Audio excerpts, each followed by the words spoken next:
Okay, so 3.4a is an investigation. We're going to take a look at the graph of an exponential function. Okay, so in example 1, all I wanted you to do was complete a table of values and then sketch the curve f at x equals 2 to the x. So completing this table of values, we would do like 2 to the negative 3. Well, we know that when we have an exponent of negative 3, we would flip it and do 2 to the 3, which would just be 1 over 8. Okay, 2 to the negative 2, we would flip it and do 2 squared, which is 1 over 4. Okay, we know when we raise anything to the exponent negative 1, we just simply flip it. It's a reciprocal. Okay, now 2 to the 0 is just 1, and then we have 2, 2 and 2 is 4, 4 and 4 is 8, 8 is 16. Okay, so let's start by graphing these numbers. So we have 1 over 8, 1 over 4, 1 half, 1, 2, 4, 8, and then 16. Okay, so let's go ahead and connect these.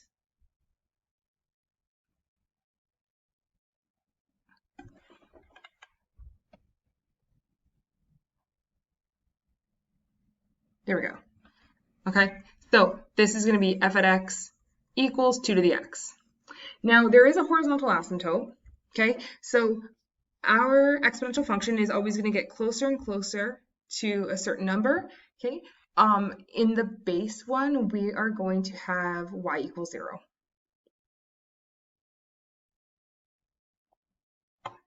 Okay, so now let's go ahead and state each of the following.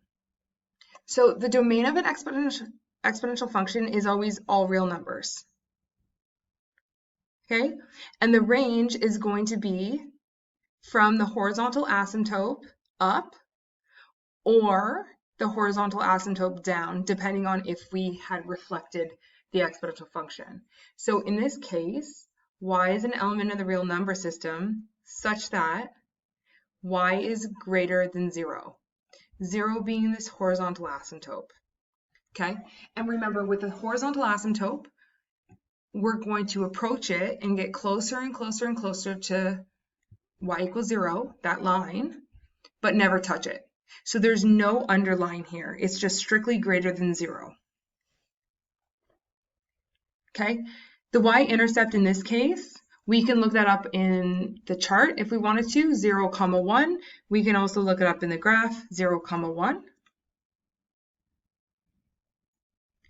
And there's no x-intercept, none, because we have a horizontal asymptote at y equals 0. So it's never going to cross the x-axis.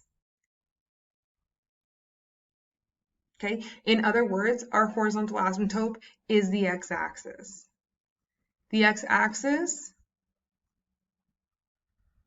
has the equation y equals 0. Okay, so let's talk about when this graph is increasing. So when we talk about increasing, we talk about the y values. So the y values are starting at 1 over 8 here. So this is like 1 over 8, and they're going up to infinity. So in this question, we are increasing on all real numbers. For every single number, always, we're increasing. Okay, that means the graph is going up to the right, okay? Up to the right. In other words, we're never going to decrease. And that is a characteristic of exponential functions. They're either always increasing or they're always decreasing. It's one or the other. Okay, horizontal asymptote, we already pointed out, y equals 0. And the base of this one is 2. Okay, so if we look at f at x equals 2 to the x, our base is 2.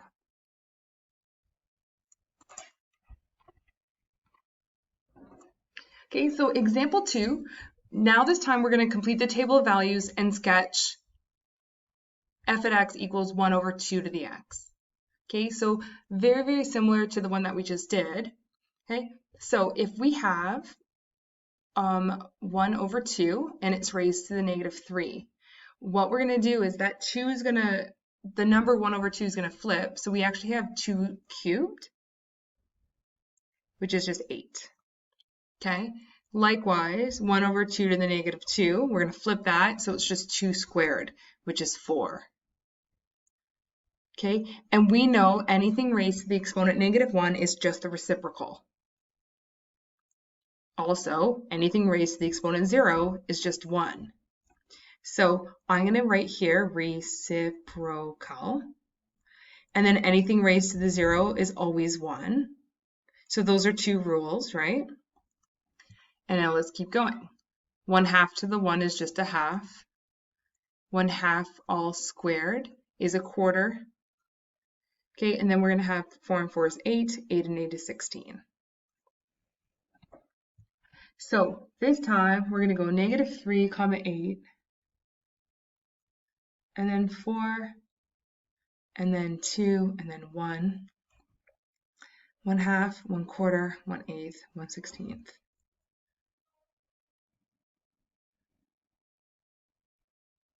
All right, there we go.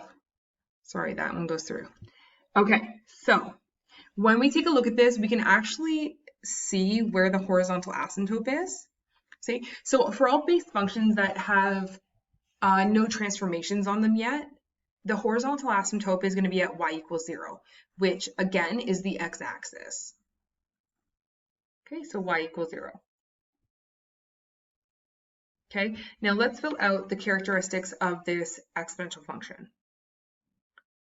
Okay, so the domain doesn't change, XER. It goes to the left and the right forever and ever. This is going to be the case, the same thing, as long as there's no restriction put on the domain, such as, like, for example, time, right, in like a word problem. Now, y is just going to be strictly greater than 0. Okay, so it's going to be greater, it's either going to be y is greater than the horizontal asymptote, or if there's a reflection, and we'll learn that later, then there's going to be y is less than the horizontal asymptote. Okay, Y-intercept, we can go back up to either the chart, which is 0, 1, or the graph. So we have 0, 1 again. This is a huge trend. That's why I highlighted it up here. Okay, anything to the 0 always equals 1. So that's always going to be the y-intercept on like our base graph without any transformations. In regards to the x-intercept, we are not going to have one because we have a horizontal asymptote. So none, because there's a horizontal asymptote. And again, the horizontal asymptote is the x-axis, so it's never going to hit the x-axis. Okay, now for exponential functions, we're going to have one or the other. We're either going to have an interval of increase or interval of decrease, okay? Always one or the other. So, just like in English class, if you like English, we read from left to right, okay? So when we read English, we read left to right. The exact same thing happens with graphs. So we start at the very most left point here, and we read it going to the right. Okay, so going from the leftmost number, which is like, say we plotted at -3, and going all the way to 4, what's happening with the graph? Well, this is decreasing the entire time. So when we talk about interval of increase, there's none. Okay, it's going down the entire time. So the interval of decrease is the entire domain. No matter what, the entire thing is going to decrease. So we write it XER. Okay, horizontal asymptote, we already talked about, y equals 0. And this time, our base is 1/2. So we know f at x equals 1/2 to the x. This right here is our base.